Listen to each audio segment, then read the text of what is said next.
Hi, it's Alexis Hasselberger, time management and productivity coach.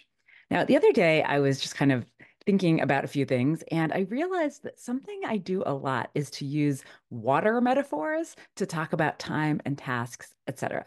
And so I wanted to do a little roundup of those because I think that sometimes it is really helpful to think about our time, our task management, our stress, etc. It is helpful to think about it just in a different way, right? And metaphors help us do that. Metaphors help us to kind of create a mental picture of something, and sometimes that shifts our perspective.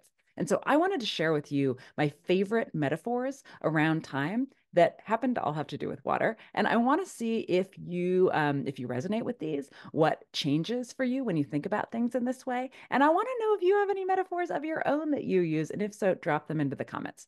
Now, make sure also that if you like this kind of content and you want to see it more, give me a thumbs up right there, and also make sure to subscribe. So let's get into it. Water metaphors around your tasks, your time, etc. So the first one, this may be, something that you've heard before, but I tend to use it a lot. And this is the metaphor of, drowning versus keeping your head above water, right? And I think about this because we often talk about feeling as though we're so overwhelmed, we're drowning. We're drowning in a sea of tasks. We're drowning in all the things that we think we have to do, that we need to do, that we feel like the pressure upon us. And it just feels like we can never get ahead. We can never grasp enough air to feel good, right?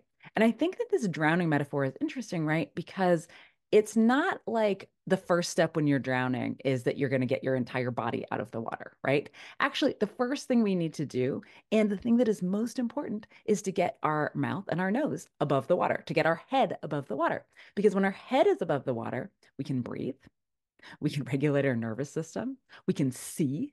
We can make decisions about what to do next. We can see if there's somebody coming to rescue. We can see what is going on. And so having this metaphor of keeping our head above water, I think is really interesting because so often what we want, right, is to be walking on water. We want to be standing on the water as though everything that we need to do and have to do has already been done and it is below us, right? But that's just not how life works. We live in the sea, we swim in the sea. Waves come crashing. Sometimes our head goes below water, sometimes it comes back above. And so we want to think about how to keep it above water because that is the thing that is necessary. It's not necessary and it's not realistic to not get wet. Right. It's not realistic to be walking on water. It's not realistic to like never fall down, right? To never kind of get a wave that drops you in. But to keep our head above water, we can use a lot of the different tools and tricks and tips that I share here every day and every week and in my blogs and with my coaching clients, right? Now, what about another metaphor? Another one I use a lot is kind of the ebb and the flow, right? So if you think about your life, your year, your the cycle, the quarters, et cetera, it's likely that there are times when things are just like, oh, coming so fast, the waves are crashing. It's your busy time at work. It's the holiday season. It's maybe when school starts with your kids. There's just a million things to do. Like there are times when there's just so much coming at us, right? And it feels really difficult to manage. And then there are other times when the tides are low, right? When maybe we're even feeling a little bored. Does that ever happen? When there's not as much to do as we are used to. And that, even though we think like when we're in the high tide times, when we're in those, really flow times, it feels like ugh, all we want is to relax. All we want is to just kind of ebb and flow, to sit back, to like be in the lazy times, right? That seems like what we want. And then when we get there, what happens? Now we're feeling like, hey, is something wrong? I'm not used to this. Sometimes, like, we even find ourselves, hey, we worked 50 hours a week during the busy season, 60 hours a week, and now, it's back to normal times and we can work 40 hours. And we're thinking, ooh, are we doing enough? This doesn't feel normal. It is. You're doing enough. And in fact, during those times where things are ebbing, you could do a little bit less, right? Like just accept that that might feel a little bit uncomfortable, right?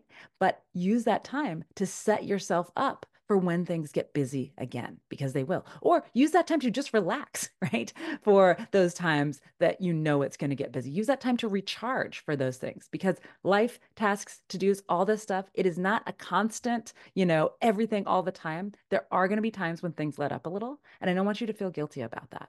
I want you to accept that that's part of life because we can't be in the throes of it 100% of the time. That's not how life works either. Things ebb, things flow. And that's actually, I think that's a benefit, right? Because it would be really uncomfortable if we were always in one of those situations, right? We might actually really be bored if it was always ebbing. And we might burn completely out if those waves are crashing 100% of the time. So think about your time, like ebb and flow, and how does that actually help you to figure out when you'll do certain things? Okay, here's the third metaphor. Think of your task system like a buoy, like something that floats for you, that helps you to float on top of the river. So if we were thinking about drowning versus keeping your head above water, your task system is a buoy that is going to help you survive, that is going to help you keep your head above water. Now, what does this mean, right? So your task system, if you have one, or if you don't, then you should, right? And you can watch all sorts of videos here about how this can help you. But a task system is really just what are the things you need to do? And key to this, what makes it a system and not just a list, is when are you going to do those things, right? So when do they actually fit into the time that you have available? This is really important because if we just have a list 500 things long, that is not a buoy. That does not help us. It doesn't help us figure out what we need to do today. It doesn't help us figure out what we need to do tomorrow. It just is incredibly stressful. And we sit there thinking, okay, great. I have this long list. What do I do next? What do I do next? What do I do next? Does not feel great. Okay. So when you think about your task system, yes, creating a task system, putting things into a system, having a system that you kind of use like a living, breathing thing every day. Yeah, it takes some work, especially the first time you set it up. It takes a lot less time to maintain than you might think, especially if you're using it every day. But it does take a little bit of time to set up. Just like if you have an actual buoy, like let's say you have an inner tube that you're using as a flotation device, it takes a little bit of time and effort to blow it up, right? It's not like you could just toss it in the water and there's no air in it and it's going to help you do anything at all. That doesn't work, right? You have to spend a little time to blow it up. But once you blow it up, now you have a device that helps you to stay afloat, right? That helps you to keep your head above water. And this is exactly what a task system can do for you. It helps it not be so hard because you're not trying to rely on memory all of the time. You have a way to manage the things that you're doing without feeling drowned by them all the time. You have this buoy to help you along. Okay. Fourth metaphor around water and our tasks and our time.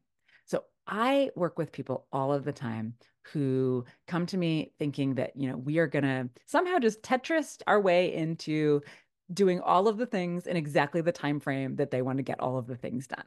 And that is not how life works, right?